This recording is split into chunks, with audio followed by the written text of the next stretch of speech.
Hey guys, welcome to the Culture and People podcast. Connie, in a few sentences, tell us who you are and what you do. So, I am a seasoned marketing and strategy executive that has a passion for building brands, products, and experiences.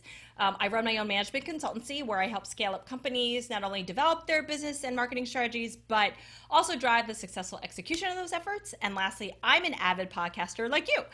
So, I'm the creator and host of Strategic Momentum. It's a podcast and e learning brand focused on understanding the business of work, where it's about supporting the next generation of leaders in reaching their full growth potential. Oh my gosh. So now you guys can see why I asked her on the show because, first of all, she's been on my long form podcast, Build High Performing Teams. Connie is a great advocate, and I think the work she's doing directly affects culture and people, both in our workplace organizations and in our community. So thanks for what you do, Connie. Thank you. What do you think the best thing is about influencing people and culture? For me, it's enabling organizations and the people that work for them to really break through those inhibitors that may have been holding them back from creating that forward momentum they want. Because we all know that everybody in every organization gets stuck somehow. They just may not know why.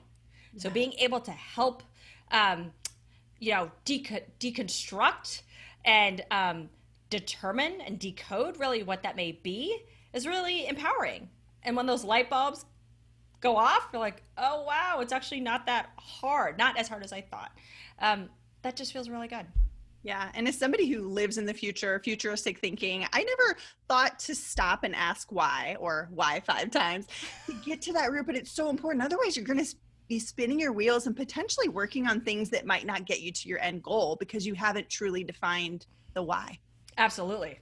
I love it. I love it. That's brilliant, Connie. Okay. Question 3. I'm hearing from other leaders like yourself that engaging employees is a challenge. What are your thoughts? I would totally agree. I think, these are interesting times. Trying to keep people, motivated, stimulated, and engaged when the ability to really connect on a human level, it's limited, and so it makes it incredibly challenging.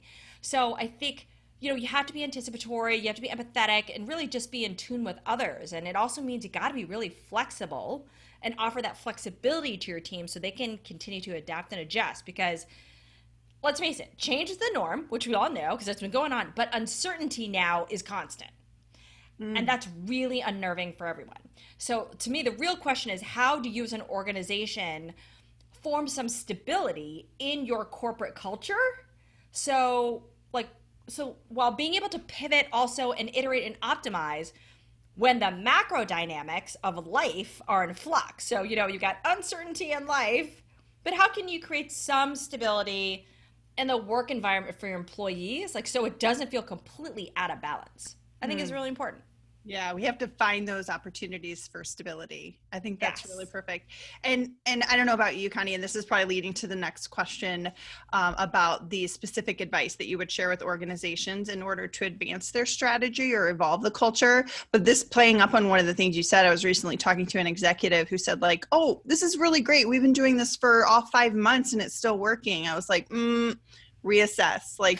Because you're doing something when we were scrappy in month 1 and 2 that now we're in month 5, 6 plus, we need to move to sustainable. And I think you used the word stability. We have to provide some stability, but we can't be afraid to change things.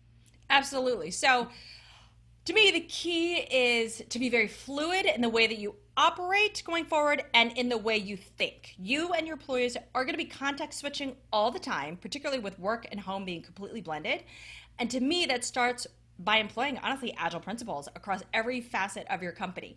You can break down any big, hairy goal into smaller parts. Start small. What can you do today? What can you do tomorrow? Figure out how they can be done, how can they be done fast as a pilot, and see if it will resonate or not. Because in this environment, nobody really knows. And so you have to also make it safe for people to fail and let them fail fast so they can learn fast. To me, that's just a critical element to be able to convey to people, because folks will.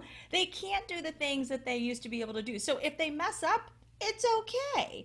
They're learning. They're trying to learn what their rhythm is. The organization is trying to learn what their rhythm is. So, because we are all now living in the shades of gray. So trying to force fit the dynamics of work into a black and white situation when you really don't know what the outcome is with 100% certainty, to me, is really risky. So, your workforce, particularly among millennials and Gen Z, are used to things constantly changing. They always want to innovate and try something new. So that actually plays into the way they work. Leverage it. Right. Yeah, they are more go with the flow. By the way, one thing I've noticed, Connie, I see these memes around about boomers, millennials, and Gen Zers? Gen Zs. Gen X just disappeared. You and I, aren't we both in Gen X? We just disappeared off the list. Nobody cares. We're not a meme, which is fine. I know, it's crazy, even though, Gen Xers right now are the ones that are kind of at the helm of managing a lot of these businesses. And it's so fascinating to see where, I know, we're kind of this forgotten generation right now. Maybe we're the untouchables. We're doing such a good job. Nobody has anything bad to say about us. Exactly. You're welcome, everybody. Signed Gen X. Okay. Question 5, Connie. What other top leaders like yourself would you want to acknowledge or even maybe appear as a guest? I'd say make sure to never lose sight of the big picture and focus on what's really important. And when you think about that, you're then able to make progress on those things that really move the needle. But of course, don't forget about the details that it takes to get there and how it all interconnects with others in the organization. Because in today's world, it's now even more necessary to be transparent and collaborative. We all now work in teams. Progress is made as a team. So you have to think about everybody that's involved, not just yourself. So again, define that goal, track the progress against that goal, but realize there's a village around you that has to get it done. So make sure they feel like they're part of this effort too. Otherwise, you know what? You're not going to be able to make the progress that you want.